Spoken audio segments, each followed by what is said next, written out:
पाकिस्तान गैरतमंद कौम है, कभी भी इसराइल को तस्लीम नहीं करेगी। परवीन सुहाने का तहलका। दुनिया की कोई भी ताकत पाकिस्तान से इब्राहिम एकॉर्ड पर दस्तखत नहीं करवा सकती। गोदी दरबारी मीडिया जो खबरें आपसे छिपाता रहता है और लगातार ड्रम बजाता है कि भारत विश्व गुरु बन चुका है, उसके नीचे, उस कारपेट के नीचे जो खबरें छिपी हुई हैं, दबी हुई हैं, उन खबरों को बताने के लिए मैं आपके सामने यहाँ पर पेश हो रही हूँ। और खासकर ऐसे वक्त में जबकि दुनिया लगातार बहुत तेजी से बदल रही है, उस बदलती दुनिया में हमारी यानी भारत की क्या जगह होगी, उस ड्रम की आवाज में, उस शोर में जो खबरें दब रही हैं, उनको बताना मैं अपनी जिम्मेदारी समझती हूँ। तो सबसे पहले कई बार हमने इस बात पर चर्चा की है कि पाकिस्तान की जो डिप्लोमेटिक सक्सेस या उनकी जो राजनयिक एक तरह से कामयाबी और जीत के एक छोटा देश एक बड़े प्लेयर, बड़े खिलाड़ी के तौर पर उभर रहा है, इस पर हमने जरूर चर्चा की। लेकिन फिलहाल मुझे लगता है कि एक तरह का राजनयिक या डिप्लोमेटिक क्राइसिस से पाकिस्तान गुजर रहा है और इस पूरे पीस प्रोसेस के दौरान इसको किस तरह से देखा जाए। मेरे साथ खास मेहमान, जाने माने मेहमान प्रवीण साहनी जी इस वक्त मौजूद हैं, फोर्स मैगजीन के एडिटर हैं। प्रवीण जी, मैंने दर्शकों से वादा किया था कि हम हर कुछ हफ्ते बाद आपके पास आएंगे और आपसे उन जो नाजुक और क्रूशियल सवाल हैं उनके जवाब लेंगे, क्योंकि बहुत कम लोग ऐसे हैं, पहली बात तो जिनको समझ हो, दूसरी बात जिनके पास कहने की हिम्मत हो, और तीसरी वो शब्दावली, वो वोकैबुलरी भी हो। और आपकी लोकप्रियता शायद इसी वजह से। सबसे पहले मैं आपसे सीज फायर पे जाना चाहती हूँ, उसके बाद मैं ये भी जानूंगी, मैं आपका एक ट्वीट देख रही थी जिसमें आप यूरोपियन यूनियन की स्पोक्स पर्सन को कोट करते हुए ये कह रहे थे कि कैसे पाकिस्तान एक मेजर रीजनल पावर बन गया है, वो कह रही हैं, लेकिन ये भारत की शर्त पर या भारत की कीमत पर कैसे हो रहा है। तो सबसे पहले मैं भी खिलाफ हो गया है, अमेरिका में लोग खिलाफ हैं, ये सिर्फ हिंदुस्तान खड़ा है इजराइल के साथ और कोई भी मुल्क नहीं खड़ा। जी हाँ, अगला सवाल मैं पाकिस्तान पे आता जी। और चूंकि इस बात की काफी चर्चा हुई और आलोचना भी हुई जब ये पॉडकास्ट हमने रिलीज किया कि आप हमारे दुश्मन देश की तारीफ कर रहे हैं, हालांकि हम जो कर रहे थे वो सिर्फ कोल्ड फैक्ट्स पे बेस्ड एनालिसिस कर रहे थे। अब कुछ और कोल्ड फैक्ट्स आ गए हैं और हो सकता है कि ये बात सुन के पाकिस्तानियों को बहुत अच्छा भी ना लगे, लेकिन जो फैक्ट्स हैं वो तो रहेंगे ही।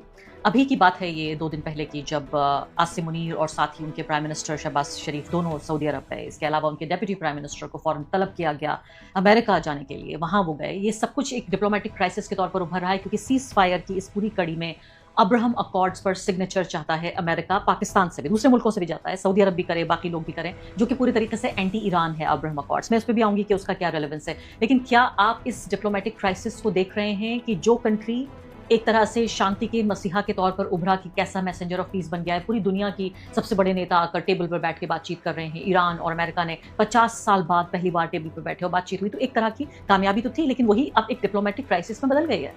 देखिए, इसके ऊपर भी आपसे मेरा नजरिया बिल्कुल अलग है। जैसे हम ईरान पे बात कर रहे थे, पाकिस्तान एक, अभी वो EU की फॉरेन मिनिस्टर थी वहाँ पर, पाकिस्तान आई थी क्यालिस, उन्होंने कहा है that Pakistan is a regional major power.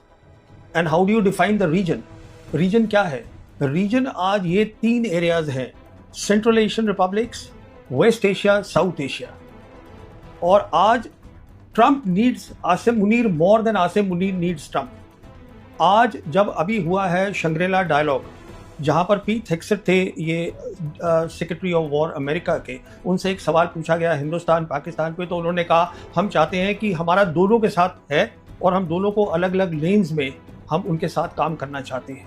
आज जो पाकिस्तान है, Pakistan is the established mediator for west Asia peace. अगर यहाँ पीस होगी, उसकी मीडिएशन होगी, जो अभी हम उस स्टेज पे पहुंचे ही नहीं है, क्योंकि ये सीज फायर ही नहीं हो पा रहा है। अगर होगी तो फिर से पाकिस्तान होगा। पाकिस्तान का जो है, ये जितनी भी कंट्रीज हैं रीजन की, सबके साथ रिश्ता अच्छा है। लेकिन फंस तो गया पाकिस्तान। पाकिस्तान कहाँ फंसा है? फंस ये गया कि अमेरिका ये चाहता है कि इससे पहले कि कोई भी सीज फायर हो, उसकी प्री कंडीशन, पहली शर्त ये लगा दी है कि अब्राहम अकॉर्ड्स पर ये मुस्लिम देशों को सिग्नेचर करने होंगे। क्या पाकिस्तान इजराइल को रिकॉग्नाइज कर सकता है? नहीं, देखिए, पहली बात तो प्रेसिडेंट ट्रंप को आप सीरियसली मत लीजिए, पहली बात। दूसरी बात, प्रेसिडेंट ट्रंप जो है, क्या वर्ड होता है, ही फील्स हेल्पलेस, लाचार है इस समय। यू सी, मैं इसलिए ये बोल रहा हूँ, जो अब्राहम अकॉर्ड है, पाकिस्तान का क्या रिस्पांस आया उसके ऊपर? हम नहीं करेंगे। नहीं, उन्होंने कहा कि हम तो इसको तभी कंसिडर करेंगे अगर स्टेट ऑफ पैलेस्टाइन पहले करोगे।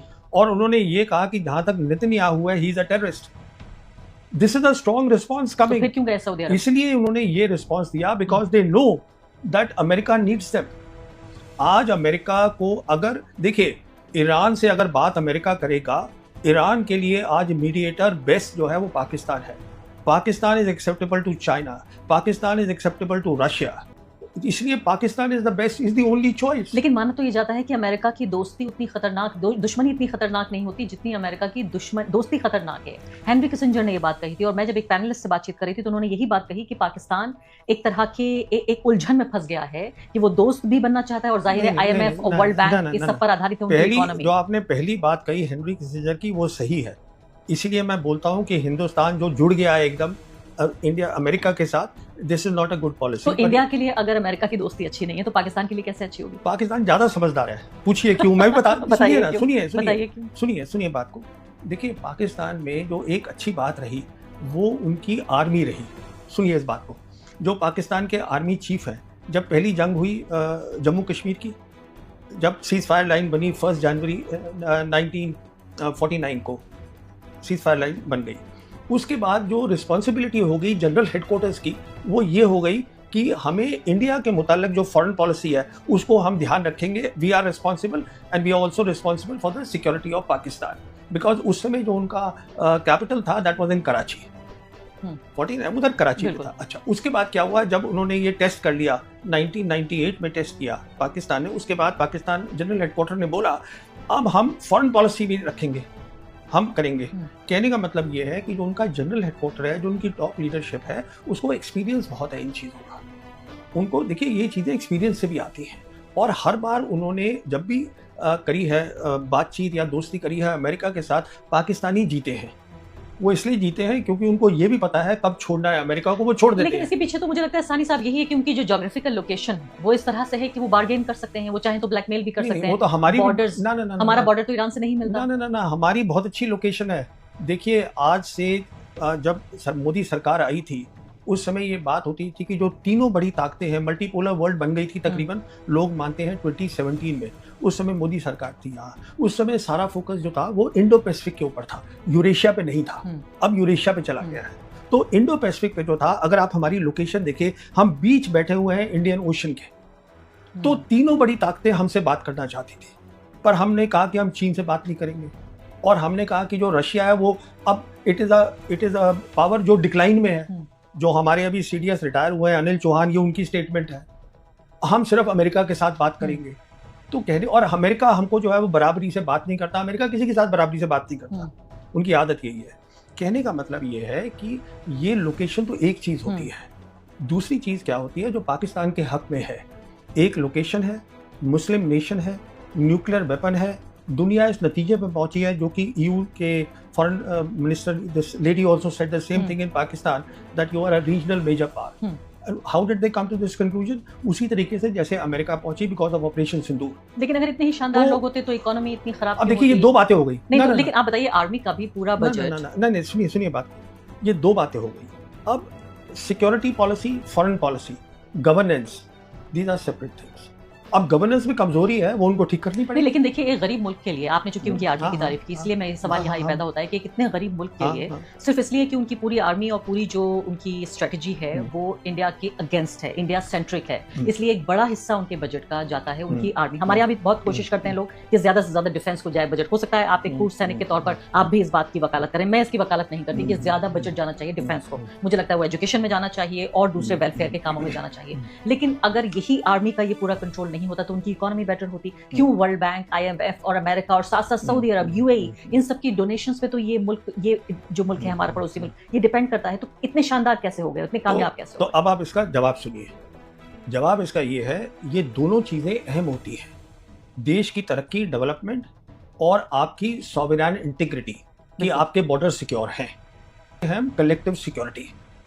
उसका मतलब ये होता है, मिसाल के तौर पर हमारे जो है प्रॉब्लम है, पाकिस्तान को और हिंदुस्तान को लाइन ऑफ कंट्रोल है, तो उसके लिए हमें क्या करना है, बातचीत करनी है। ये देखना है कि किस तरीके से हम उसको, जो हमारा डिफेंस है, उसको हम सिक्योरिटी में कन्वर्ट करें। वो एक अलग कॉन्सेप्ट है जिससे कि ज़्यादा पैसा जो है वो डेवलपमेंट में लगाया जा सके। मिसाल के तौर पर ये सलाह जो है, ये पाकिस्तान को, जब हमने 5 अगस्त 2019 को ये 370 और 35A हटाया जम्मू कश्मीर से, उसके बाद ये general Bajwa, Imran Khan prime minister, ये सब गए थे वहाँ पर चाइना। तो शी जिनपिंग ने खुद बताया था जनरल बाजवा को, जो जनरल बाजवा ने मुझे बताया था, जबकि उनकी 2022 में नेशनल सिक्योरिटी पॉलिसी इस्लामाबाद में उन्होंने करी थी, पब्लिक करी थी, तो मुझे भी वहाँ पे इनवाइट आया हुआ था। तो हाँ, मैंने उनसे खड़े खड़े ये बात करी थी। तो उनको ये बताया था शी जिनपिंग ने, जो उनकी मीटिंग हुई थी जनरल बाजवा की, आप ऐसा करिएगा, आप जो है कश्मीर इशू है, पर आपका बड़ा इशू होना चाहिए डेवलपमेंट, आप उस पर फोकस करिए। और उसको मिसाल दी उन्होंने कहा कि देखिए, हमने मकाऊ और हांगकांग के लिए 99 ईयर्स और 104 साल जो है हमने वेट किया, हमने डेवलपमेंट पे रखा फोकस। इसीलिए आज पाकिस्तान आपसे कह रहा है बार बार कि हमसे बात करिएगा। चाइना कह रहा है कि आप बात करिएगा। वो इसलिए नहीं कह रहा है क्योंकि वो आपसे डर गया है, वो इसलिए कह रहा है बिकॉज इससे पूरे रीजन की तरक्की होगी। बिल्कुल। तो इसको हम बोलते हैं कलेक्टिव सिक्योरिटी, जो समझनी है। समझना होगा कि जंग का नहीं, शांति का वक्त है। हाँ। लेकिन मैं चूंकि अब डोमेस्टिक पॉलिटिक्स अगर देखने की आप हाँ, कोशिश करें जी। पाकिस्तान की, तो उसमें साफ तौर पे यही होता है कि भारत को डराकर, ज्यादा से ज्यादा भारत के नाम पर डराकर ज्यादा से ज्यादा फंड जो है वो शिफ्ट किया जाता है। मिलिट्री का पूरा टेक ओवर है। जो भी वहाँ गवर्नेंस का स्टाइल है, मैं तो उससे बिल्कुल सहमत नहीं हूँ। और एक ऐसे व्यक्ति के तौर पर जो समझती है कि हमेशा सेना को सरकार के मातहत होना चाहिए, ना कि अदर वे अराउंड। तो ऐसे में मुझे ये बताइए कि ये डायलॉग मुमकिन कैसे है? क्योंकि जो वहाँ की डोमेस्टिक पॉलिटिक्स, हमारी डोमेस्टिक पॉलिटिक्स उस पर भी हम लगातार चर्चा करते हैं, लेकिन इनकी डोमेस्टिक पॉलिटिक्स पे चर्चा कर लेते हैं। वो भारत के नाम पर डरा कैसे पाएंगे अपनी आवाम को? इलेक्शन कैसे जीतेंगे अगर बातचीत शुरू हो जाएगी? बल्कि उनसे बात करना आसान है। मैं समझाता हूँ कैसे आसान है। देखिए, इसमें ऐसा है कि आज जो है आर्मी चीफ जो है उनका, जो फील्ड मार्शल आसिम मुनीर है एंड द जनरल हेडक्वार्टर्स, वो उनकी सिक्योरिटी पॉलिसी भी कंट्रोल करते हैं, फॉरेन पॉलिसी भी कंट्रोल करते हैं। और जो उनका आज NSA है, वो DG ISI भी है। Lieutenant general Asim Malik NSA भी है और DG ISI भी है, दोनों रोल कर रहे हैं। अच्छा, ये है आज जो है, अभी ये जो EU की जो आई थी the foreign minister of EU, उसकी रिपोर्ट आई है कि वो जनरल हेडक्वार्टर गई मिलने के लिए आसिम मुनीर से, because she also understands he is a important man, we need to meet him. So and even president Trump, he talks about my favorite field marshal, after that he says the prime minister. So कहने का मतलब ये नहीं है कि Asim Munir is there, he is the army chief, it is about the army chief. तो कहने का मतलब ये है, तो जब आप याद करिए ना 2008 के अंदर जब जनरल मुशर्रफ ने कहा था, और हमारे यहाँ हमसे मनमोहन सिंह से बात हो रही थी, डॉक्टर मनमोहन सिंह के, तो उन्होंने कहा था कि मैं इतने घंटे के अंदर उसको सॉर्ट आउट कर देता हूँ कश्मीर को, and he give that 4-point plan also.